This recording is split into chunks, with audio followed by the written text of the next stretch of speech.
Hey everyone, as promised, Brian Clark here, going to show you today what I use on my listing presentations. I use a tool from C21 Online. As you can see, I'm logged into my C21 Online, and I use Toolkit CMA.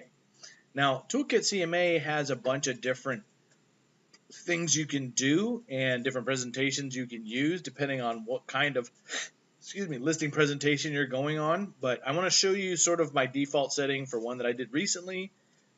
They made a comment on, how great it was and how professional it looked. And it's also great for those of you who are new because it'll give you an outline of how to do the presentation. So let's take a look. So your dashboard here might look a little different because I've moved these boxes around according to my usage and what I go into the most. So my Toolkit CMA is down here. If you don't have a Toolkit CMA box, all you got to do is type in the search library, Toolkit. Oops. No, no, no. CMA. No. Never mind. You're gonna have a box right here that says Toolkit CMA. And what you're gonna do is you're gonna go access your Toolkit CMA. It's gonna load you up into a second screen. Now there are tons of trainings on setting up your profile and everything like that. I am not going into that today because it's going to take long enough to show you some of the things that I'm going to be showing you today. But you should have watched some of the earlier trainings, had your account set up, had all your information loaded here so your profile is set up properly.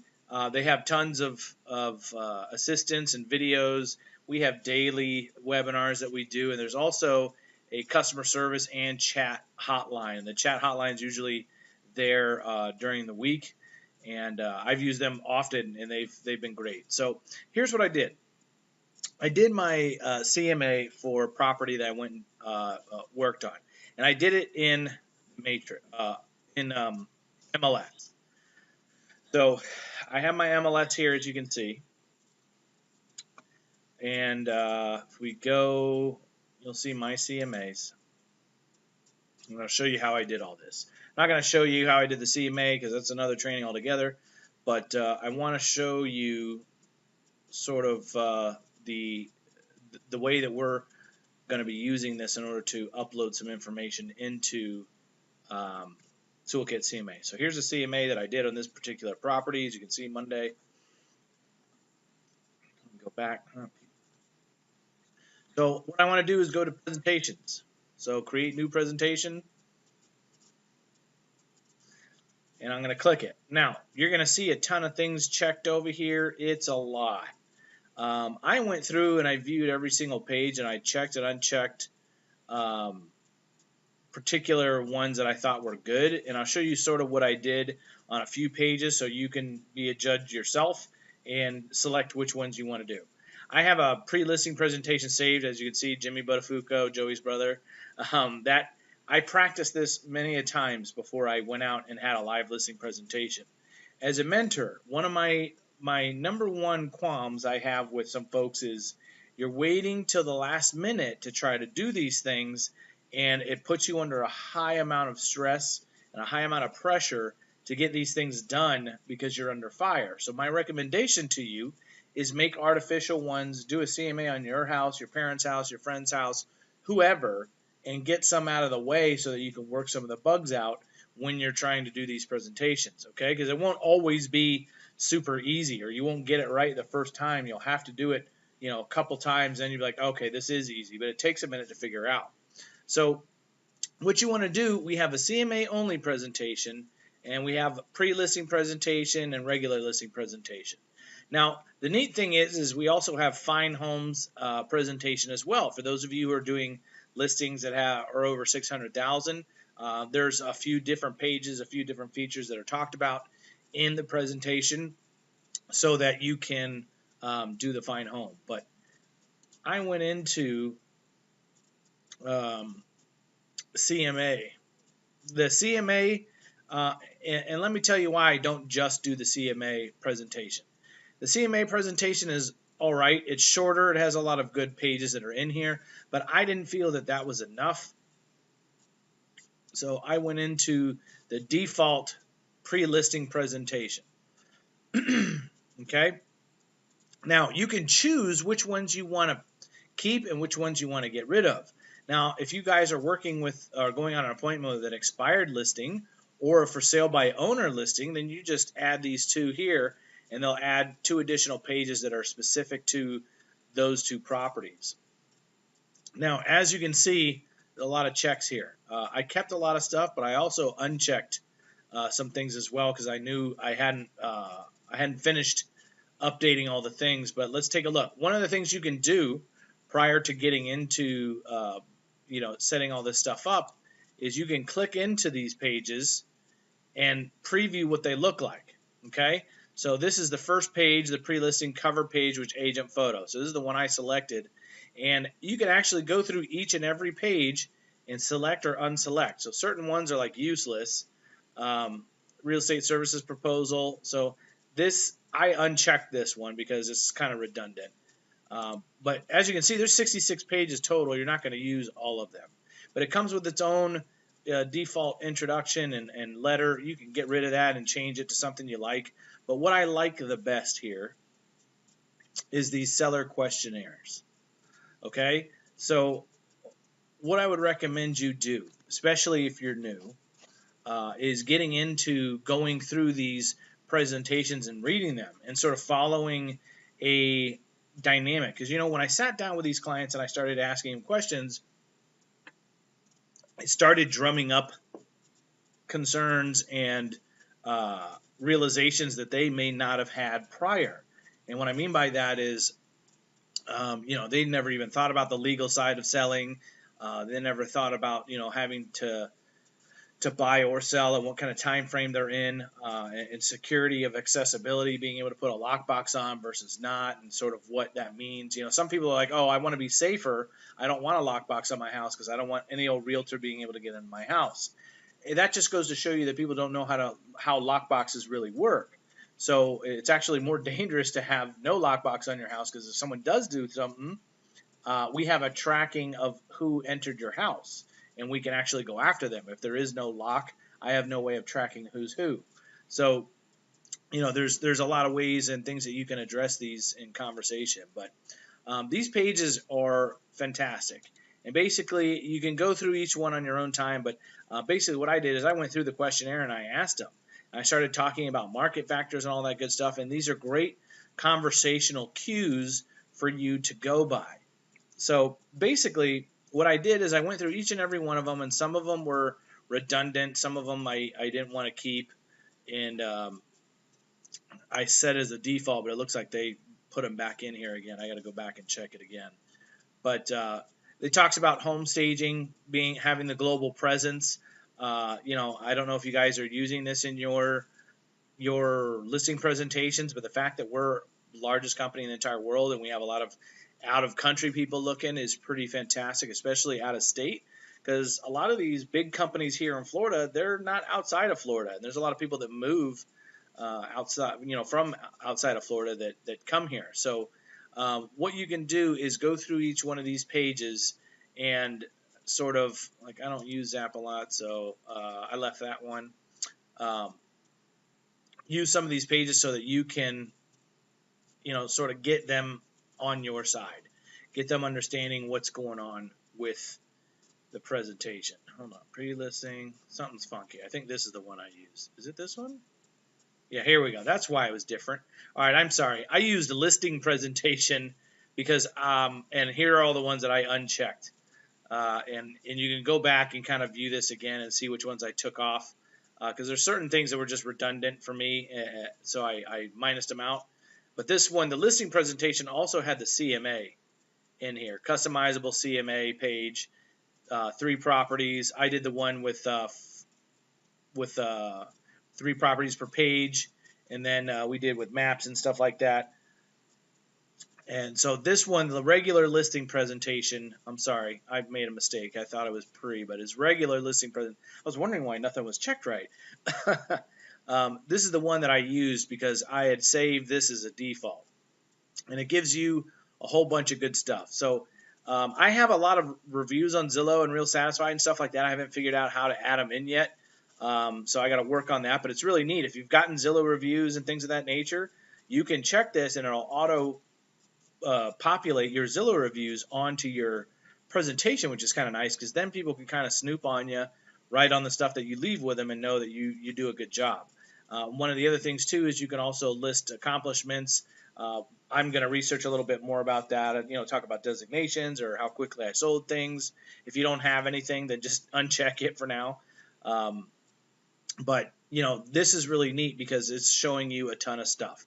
And I want to show you how easy this is. So basically, I just kind of filled all this. I went through each page by page, kept the ones that I wanted, and got rid of the pages that I didn't want. And then you just hit next. Okay, so what you're going to do is you put in the prospect information and mailing address and all that good stuff. So I'm going to do, let me do myself.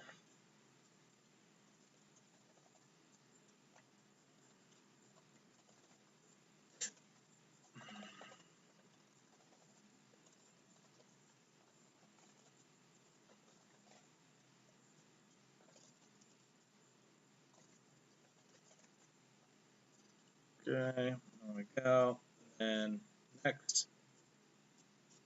So now this takes you to the cover letter. You can edit this and add in some additional more personable things if you would like.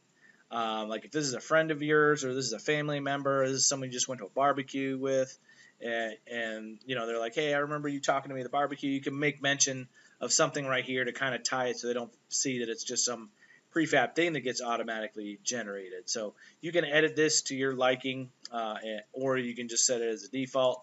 I just kind of use it whatever's there, and I add like 2 lines that let them know that it's specific to them. Now here's the tricky part.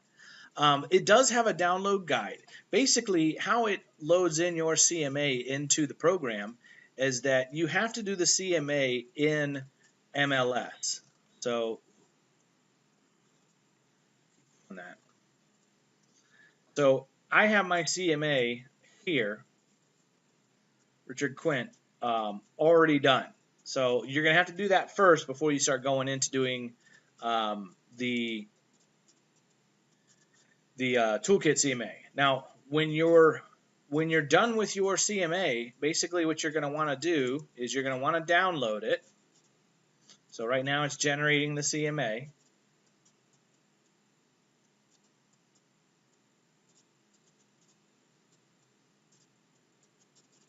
Oh, I lied.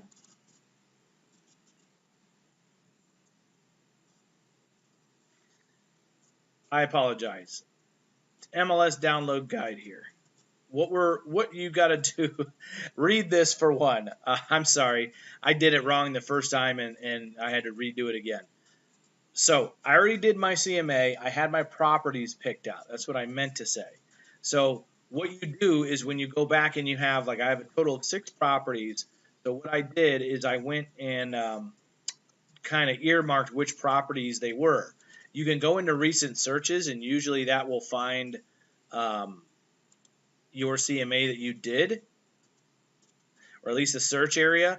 So this was the search area I had, and then I had my CMA up on another screen, and I just highlighted each and every property that that I picked for my CMA.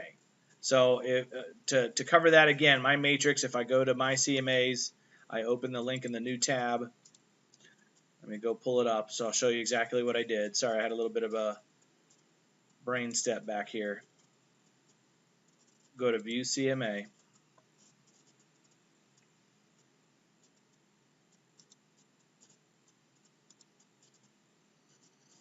As soon as it's done here, there we go. All right, so what I did is I started to go, now keep in mind, guys, I used this CMA for 2+ years and it worked just fine. If you want to be a little flashier though, I'm going to show you why Toolkit CMA is pretty cool. But what I did is I would go in and I would find their MLS numbers, which is under one of these pages. So now if I drag this out so I can go back and forth. So this one is 897, last 3. And what I'll do is I'll go find 897 in here. This is rentals. Whoopsie.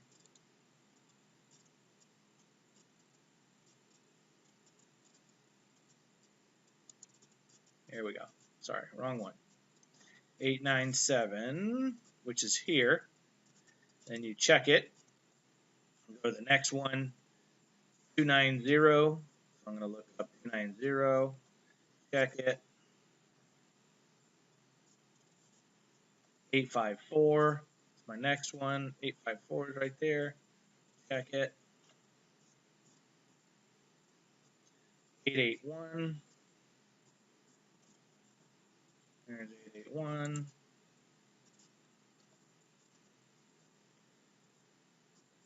675. 675. And I think there's one more. 736. There we go. Check and make sure there's no more. Yep. Okay. So now on the CMA that I made in on the MLS, now I have all these checked. Now what's really neat is all you do, you don't have to do a CMA, you just go to print. I know it's funky, but that's what you got to do. And what you want to do is you want to click broker synopsis. Okay, because the broker synopsis gives more information, and Toolkit CMA needs all that information. Now, keep in mind the directions to do this are all in this MLS download guide. I'm just kind of showing you how it's done because I got confused and I did an actual CMA, but you still should do one in the MLS. But all you do is go back and take the MLS IDs and just check them and go to print. Then you do print to PDF, just like this. Okay, and what it's going to do is it is going to generate a PDF form of each one of those listings.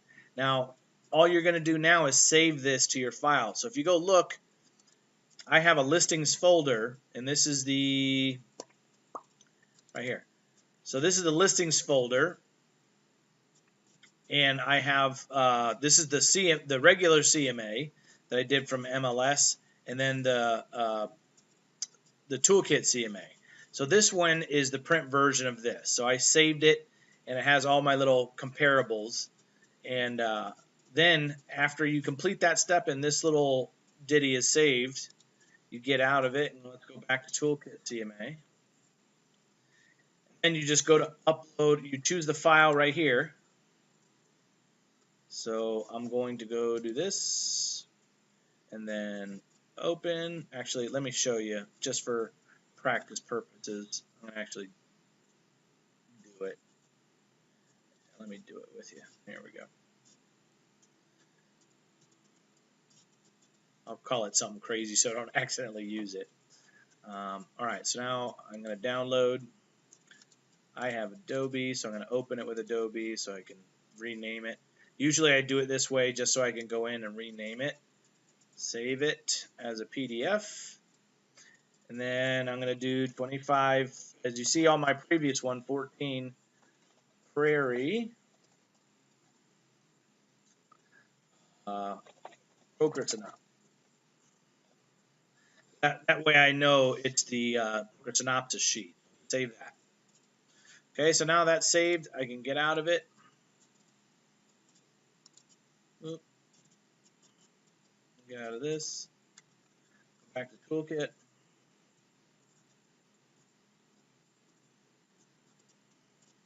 Just to rehash again, I go to Choose File, and I'm loading up broker synopsis. Okay, and then I do Upload File. So now what it's doing is it's taking all that information from all those listings that we had, and it's loading it up into Toolkit CMA. What's really neat is Toolkit CMA then goes and gathers all the information, all the detailed stuff, and puts them all in here. So now it says select the property. So make sure you don't forget to come in here and select each one of these and make sure that they go in into the ordeal. Now let's say you forgot one. Well, you can do add property and then just do the same thing. Do the broker synopsis. You'll have to download, save that property individually and re-download it. But it's very simple. It shows actives and sold. There were no pendings that were comparable. So then all you do now is hit next. Now, I have selected fields. I recommend you do similar step here. List date, days on market, address, full bath, half bath, heated square feet, year built, if it has a pool or not. List price, sold price, listing square feet versus sold square feet. That's the biggest issue I've had in the past when I'm speaking with clients is their idea of what their home is worth is not always on par with what it's actually going to sell for. So I want to show them what other people did, list price versus sold price, because sometimes when people list too high, they end up selling lower than what others did who listed lower. And I want to show them firsthand sort of what happened out in the field. So those are the setups, and you can set as a default once you move them over, and it'll save these selected fields once you pick all these. So you may start out with just a couple. Make sure you have the list per square foot and sold per square foot as well. And you can click to preview it if you want to. But then you go next. And any additional property information and the one that you're going to. My particular property that I did my listing presentation on never had been in the MLS.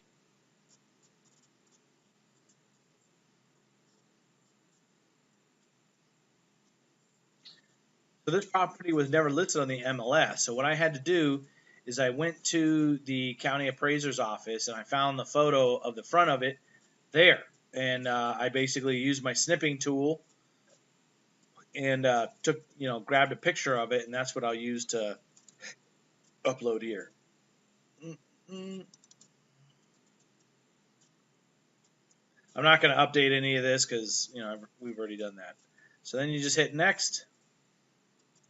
Now, here's a neat thing. We've calculated recommended listing price range. This is really neat. Based on the information and the properties that I had selected, it's giving me a range of where this house will probably sell for, which is very helpful. Now, if you know the property is nice or the market is saying hot and there's not a lot of activity there, then you could change this manually if you wanted to. I actually changed this to about 430 because I know what some of the stuff over there was going for. And it was funny. It's a good thing I did. When I went over there, they were like, yeah, we were thinking around 430, 435.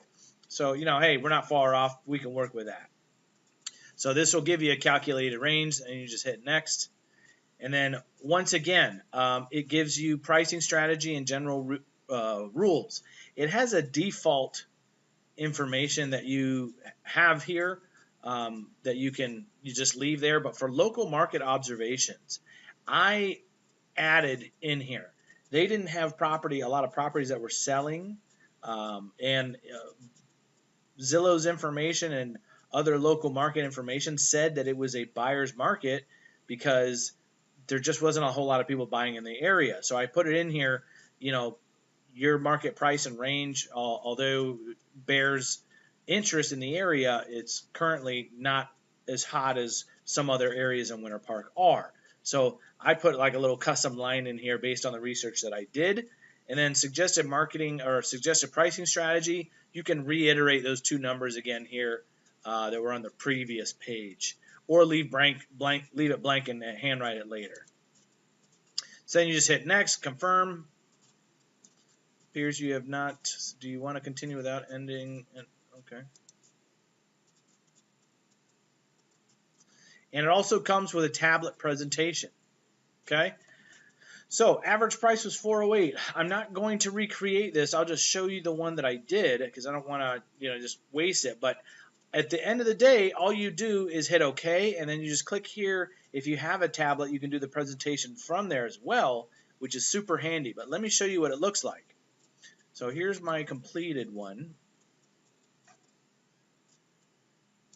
And I want to show you why this is just like a step up above what a regular CMA is. Now, printed front and back, it's about 32 pages. So it's not super small, but it gives them a lot of information. These are the main pages that you should be focused on talking about. So I'm going through. Here's my intro page. You can see where I put their name, their information. Purpose of the presentation. This is a great page because it's going to basically a lot of us are going in listing presentations and we're just blah, unloading on people. And what you need to understand is that you need to listen more than you speak during your presentation, because we have to understand goals, objectives, and expectations. It's all about you. Understand your home, value, features, and benefits, and give your professional opinion on what the market is like, and give them information, because at the end of the day, their opinions are based on limited information that they currently have. And if your information has backing, has statistics behind it, it is easier for them to come on your side of the table if maybe they think their home is a little, worth more than it really is. I don't just go into someone's house and say, no, your home is $40,000 less just cause. Like, I have evidence and proof, and we talk about it and we discuss how they came up with their figures and all that good stuff. So this is a good page to kind of set the purpose of the presentation. So I sat down, I flipped it open, I was like, so hey guys, now that I got you here, let's take some time to understand some of your goals, expectations, and objectives, what you're looking to do. And I just kind of regurgitated each sentence, and we went on to cover a lot of great information. Now, this working together to achieve your goals, these are some great questions to ask them. Why are you selling? Tell me about the time frame for your move. Are there any challenges that you anticipate we might have in selling your home? And are there any specific services you want from me? So this is very important to ask these questions, because it'll give you an idea of what your seller is expecting. Also, it'll give you an expected if they're motivated or not. If they're like, oh, well, we just see the market's hot and we want to throw it up there to see what we can get. That's going to be a little bit of a struggle for you, because they're not going to want to do price drops. There's no motivation there. So you need to know that ahead of time.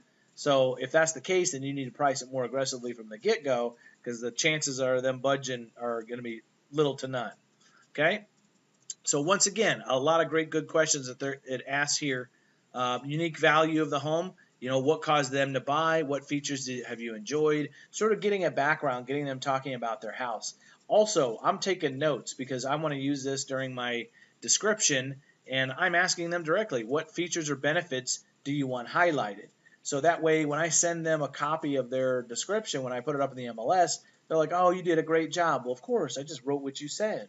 I put a little spin on it, but they're going to like it because you just kind of regurgitate what they did. And it talks about C21. Some of these pages I'm going to zip through. Talks about marketing, how we're global and all that good stuff. But you can see how the layout of everything is real nice and neat. Most recognized name in real estate, leader and brand awareness. If you guys don't know this, you need to, because it's going to help you quite a bit. We're the #1 company that is most recognized everywhere, and by usually a pretty good margin. So we've held the trend since 1999. I mean, that's ridiculous, and it doesn't seem to be slowing down anytime soon. So you want to regurgitate that kind of information. Also, this talks about 21-step marketing plan. In the future, I'm going to eliminate this page because we have a 121 marketing plan that I'm going to replace, that is in Back Agent already. Those of you who've seen it know what I'm talking about. But I didn't, I forgot to cut it out, so I just left this part in. Home staging, I talk a lot about it. It's talking about how to kind of set your home up and all that good stuff. Golden ruler, I use this on every one of my listings. It kind of gives them a glimpse of what they're going to see, so they'll see how we're going to communicate together. Global, once again, 80 countries, 118,000 sales associates, all that good stuff. Professional website, so you can see, I mean, page after page, it's pretty professional. And it talks about where buyers are coming from. There's still people that think buyers are out there driving around in neighborhoods. When, we as a realtor know that's not really true. Yeah, a couple people do it occasionally, but the most part, 95% of home buyers use the internet. Especially if you're dealing with older folks, they got no idea. And, we gotta update them on what's the now, because it was very different back in the day. So, and a lot of them, 68%, do it from a mobile device. So that's an enormous number of people looking at homes on their phone. And we talk about, where we market and all that good stuff. So you can see we have one of the most visited real estate websites out of all of the, I think it's 3 million visits to our site every month. I mean, that's huge. This is all kinds of stuff that you need to be talking about in your presentation. Um, where buyers found their home, it shows the charts and percentages. 48% were from the internet, and then we had direct from we had an agent, sellers, but print was like not even a nominal percentage. So cards, mailers, stuff like that, nobody buys from those. Um, very small amounts go directly from a builder, very small from a friend or relative, and even smaller amount from yard signs. So if they're not marketing on the internet, which a lot of people don't do, they're not going anywhere. Especially if you're talking to a for sale by owner, that's a great page to focus on. So we go down a little bit further. It once again shows the percentage of people using for home search. Television, billboards, magazines, and print are just at the bottom. Videos, open houses, they're kind of making a little bit of a comeback. But mobile is ginormous. Agent and internet are the two biggest ones. So those are things to keep in mind. What buyers value?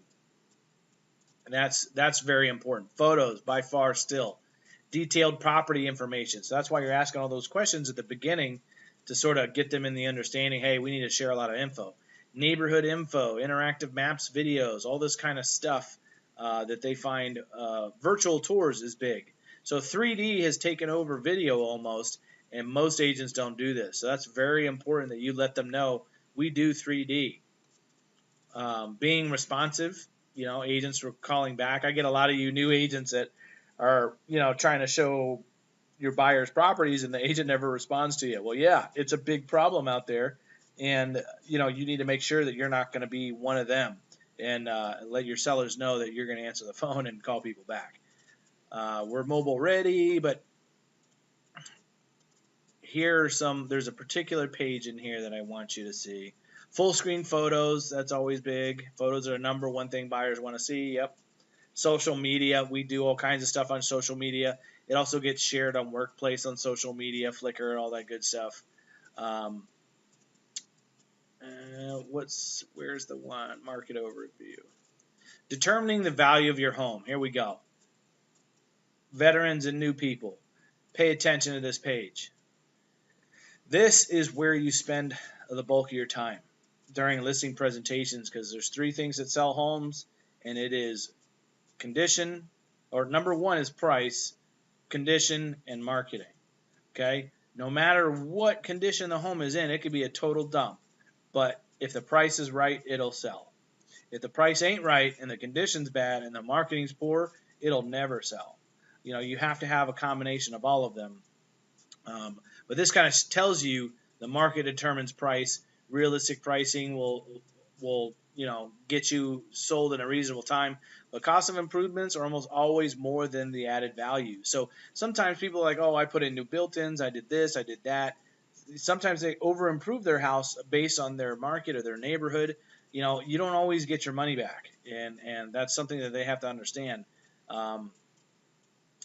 House that is priced right from the beginning typically achieves the highest proceeds. You see how there's little key nuggets in here that you need to focus on and highlight. That's why I recommend you doing this and then going and reading through it yourself. But here's my most favorite page. It almost cracks me up every time I read it. Here are factors that have no impact on the current value of your house. What you paid for it. You're going to get a lot of people that bought in 2007 or are trying to sell, and maybe their home value currently is not what they paid for it back in 2007. It's an unfortunate thing, but there's nothing we can do about it. Just because you paid $400,000 doesn't mean your house isn't worth $350,000. If the CMA and everything else around you is going around for $350,000, it's worth $350,000. You can't just magically pull it out because you paid more for it. Certain investments made to the property, like we talked about, what you want to net from the sale has no determination of the value of your home. Folks, and I've had these conversations. I've been sitting across the table from someone who had a mortgage of $150,000. Their home was worth $220,000. So that's about $70,000 of equity, they thought. And they thought, when I sell my home, I want to net about $100,000. I'm like, wait a minute. You don't even have $100,000 in it. You minus all the fees and all the stuff for closing and everything like that, you're lucky if you walk away with $50,000. And sometimes people just don't understand math. So this is wanting to net from the sale and having that net sheet ready is very important. And then what those outside the industry believe the property is worth.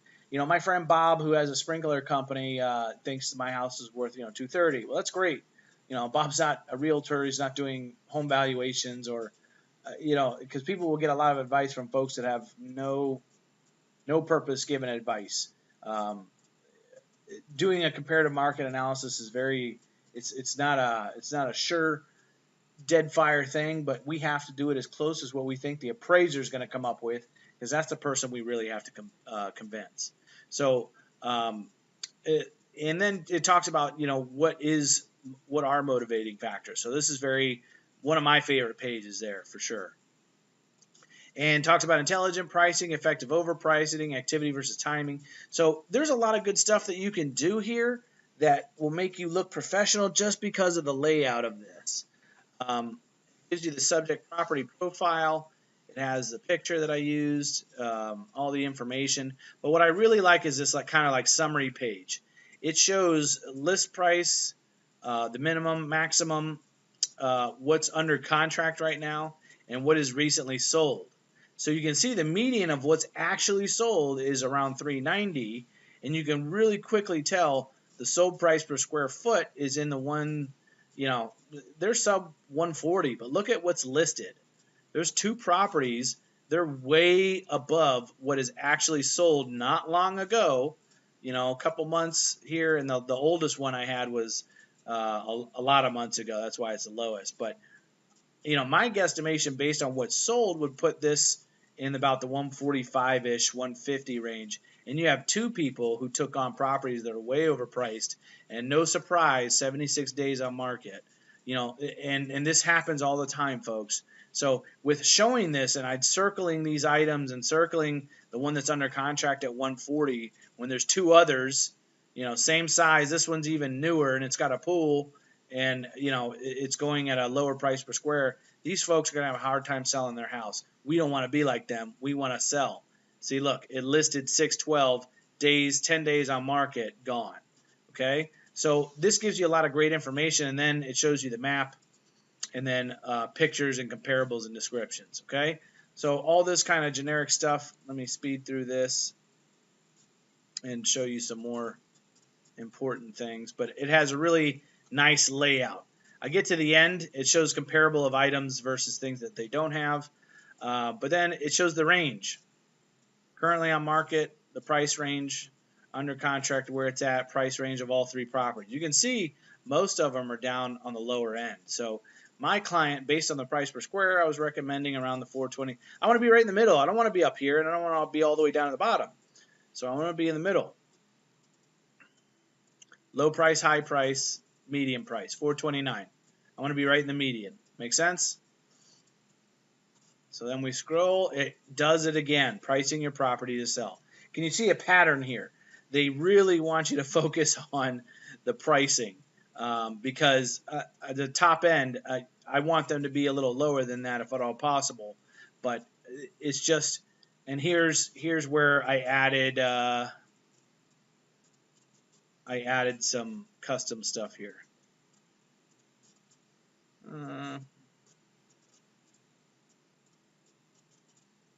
No, it didn't bring it over. What? Properties are not moving very fast in your zip code, but they are not languishing. Giving current interest, we should continue to experience relatively low mortgage rates, thus the market should remain steady. So I put a little custom stuff in there. Next steps, how to have your property ready to list. Now this is really neat. It's giving them tasks to do, kind of get all their stuff ready for title. It also has a seller service pledge from C21, basically saying that we'll answer the phones, we'll treat you right, all this good stuff. You can sign it.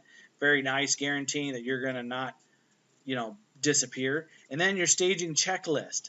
This is very, very helpful. This gives them an idea. Clear all necessary objects from the countertops, bathroom, remove stuff. If these people who you're talking to do this prior to our photo people coming, it is going to help, heads and tails above everyone else, because it talks about, curb appeal, and then in general, try to look at your house through buyer's eyes as though you've never seen it before. We want to make sure that decluttering happens. Now, there's a ton of things that people don't do on this list, and it really affects their property. One of mine I have right now, has a pool that's green, and we've had 20 people through in one weekend, and no people don't want to put an offer on it just because of a green pool. Well, now I've convinced him to go get his pool fixed because we'll be good to go. So also gives them a moving checklist, which is fantastic. What to do before, how to prep, and then 4 weeks, and then 2 weeks, and 1 week before. So it gives them a list of things to kind of remember to do. Pick up your items and all that good stuff, and moving checklist. So this is super, super neat. See, my Zillow reviews, it defaulted some whoever Angela McKendrick is, but I have to fix mine and make sure it shows the right thing. But your Zillow reviews will pop up here, and client testimonials for Real Satisfied pops up there. So I got to figure out how to get mine to go in there. I had to toss those 2 pages before I went. But as you can see, I mean, this is a super, super neat listing presentation. And for those of you who are unsure of what to say, what to do, you could print this out literally, take it with you, and ask the questions that need to be asked, and follow along and adapt based on what they say, and you are pretty much going to do a darn good job at it. I guarantee you most other agents won't have something like this with them, because this is, it just looks better. I did the little spiral bound thing that we have in the office. I bound it up real nice, and I put my net sheets in with it. I mean, it looked great. They loved it. They're like, "Oh, this is really nice." I'm like, "Yeah, there's a lot of great information. I'm highlighting some pages that I think you should go back and read in further detail." And they're like, "Okay, great." So they loved it. So do yourself a favor, and you saw the CMA doesn't take long to do on MLS, and then you just copy the MLS numbers, and I'm just clicking through. It'll take you all of 20-30 minutes to do this, and it'll really, really give you that extra professional look when you go in there and do a presentation. All right. So I hope this was all helpful for you guys, and I look forward to hearing some feedback from whoever has attempted to use this. For those of you newbies out there, do this. Make one of these for yourself. Test it out. Read the material so that you have an idea of how to pitch C21 and Alton Clark and yourself on the benefits and features of choosing our company and C21 as a whole, because it's going to only help you close the deal. So I hope you guys enjoyed it, and I will be back again with some other trainings. And until next time, take care.